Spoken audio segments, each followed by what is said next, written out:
สุดในฉะเชิงเทราป้ายังไม่ได้จุดเลยอ่ะ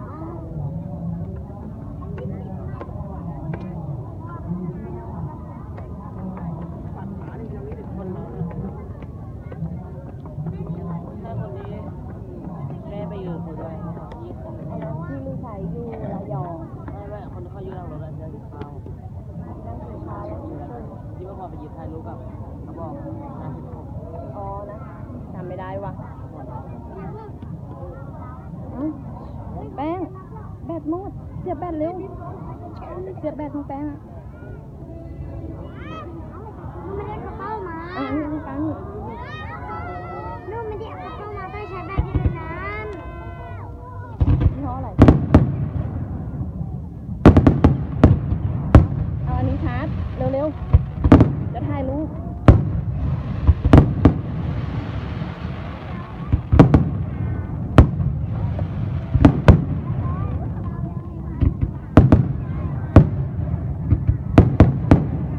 ไปได้ป่ะในนี้กล้องนี่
เมื่อกี้เลยชาเชิงเทราแล้วมันเกี่ยวอะไร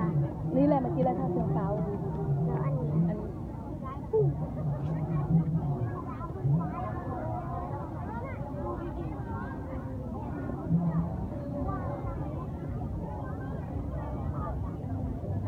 เท่าไหร่แล้วพวก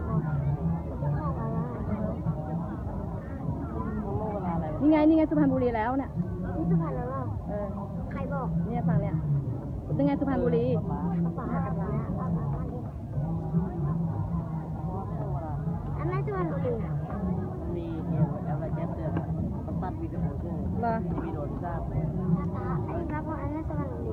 วิดีโอแล้วอันเมื่อกี้หรืออันนี้นี่แหละนี่เขากำลังจุด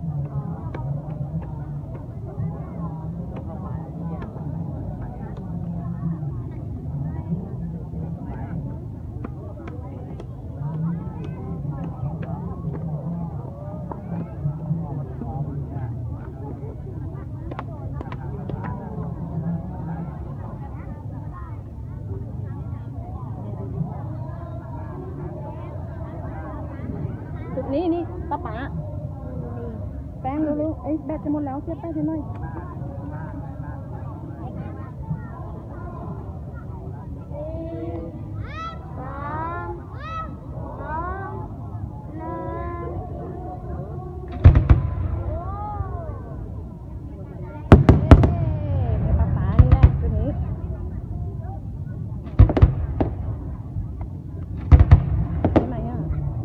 ประวัติไม่ใช่เนี่ย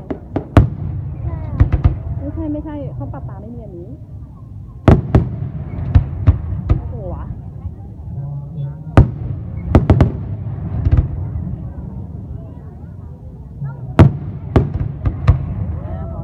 ใช่ป่ะนี่เขาปรับปาใช่ป่ะ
กลับค่ะ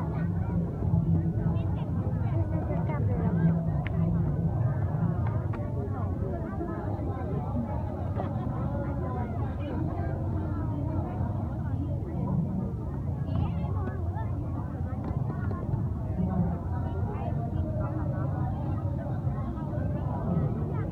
อันนี้ฉะเชิงเทรา